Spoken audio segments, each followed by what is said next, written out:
2024ஆம் ஆண்டுக்கான நிதி மசோதாவில் உரையாற்றுவதற்கான வாய்ப்பை வழங்கியமைக்காக என்னுடைய நன்றியை தெரிவித்துக் கொள்கிறேன். அண்மையில் ஜனவரி 26 குடியரசு நாளன்று எமது கட்சி விடுதலை சிறுத்தைகள் கட்சியின் சார்பில் தமிழ்நாட்டில் வெல்லும் ஜனநாயகம் மாநாடு ஒன்றை நடத்தினோம்.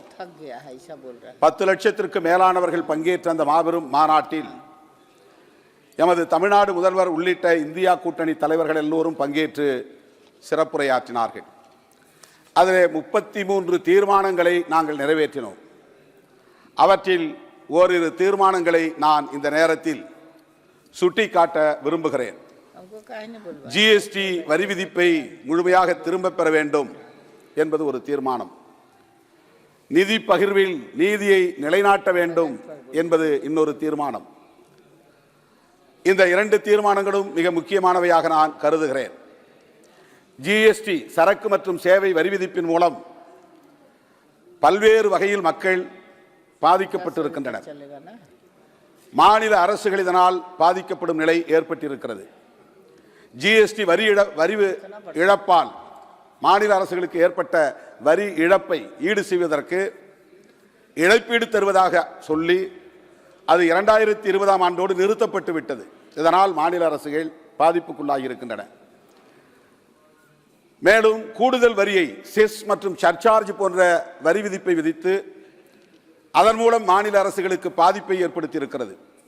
எனவே இந்திய ஒன்றிய அரசு ஜிஎஸ்டி வரி விதிப்பை திரும்ப பெற்றுக்கொண்டு மாநில அரசுகளை கலந்து பேசி மாற்று வகையிலான வரி விதிப்பு முறையை அறிமுகப்படுத்த வேண்டும் என்று இங்கே நான் மீண்டும் சுட்டிக்காட்ட விரும்புகிறேன்.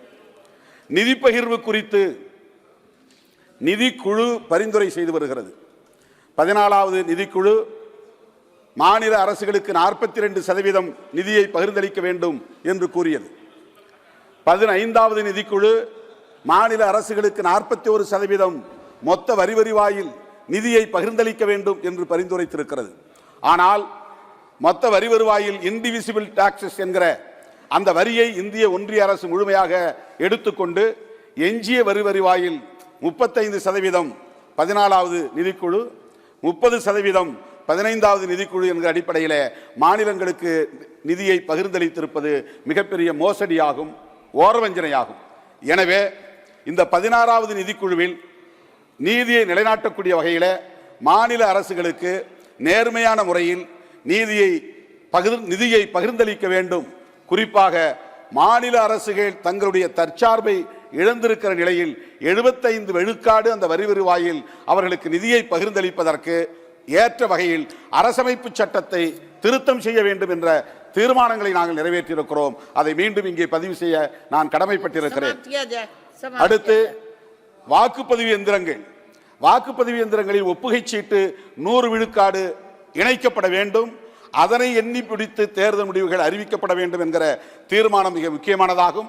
அதை நடைமுறைக்கு கொண்டு வர வேண்டும் என்று நான் இந்திய ஒன்றிய அரசுக்கு வேண்டுகோளாக விடுக்க கடமைப்பட்டிருக்கிறேன்.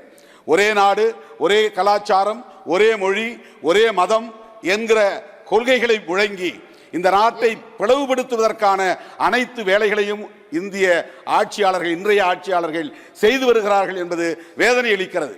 ஆனால் எதிர்க்கட்சிகள் நாட்டை பிளவுபடுத்துவதாக குற்றம் சுமத்துவது எந்த வகையிலும் ஏற்புடையதில்லை. புரட்சியாளர் அம்பேத்கர் அவர்கள் ஒரு கட்டுரையில் குறிப்பிடுகிறார், வடக்கு தெற்கு என்கிற பாகுபாடு வளர்கிறது. ராஜாஜி என்கிற ராஜகோபாலாச்சாரியார் அவர்களே இந்த கவலையை பதிவு செய்திருக்கிறார். அப்படிப்பட்ட ஒரு நிலை ஏற்பட்டுவிடக் கூடாது என்று அன்றைக்கே புரட்சியாளர் அம்பேத்கர் தமது கவலையை பதிவு செய்திருக்கிறார்.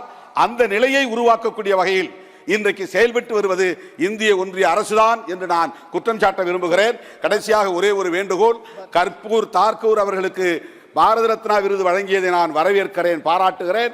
அதே போல சமூக நீதி காவலர்களாக தமது வாழ்வை ஒப்படைத்துக் கொண்ட சமூக நீதி காவலர் விபி சிங் அவர்களுக்கும், புரட்சியாளர் தந்தை பெரியார் அவர்களுக்கும், காஞ்சிராம் அவர்களுக்கும் பாரத ரத்னா விருது அளிக்க வேண்டும் என்று நான் கேட்டு இந்த வாய்ப்புக்கு நன்றி கூறி முடிக்கிறேன்.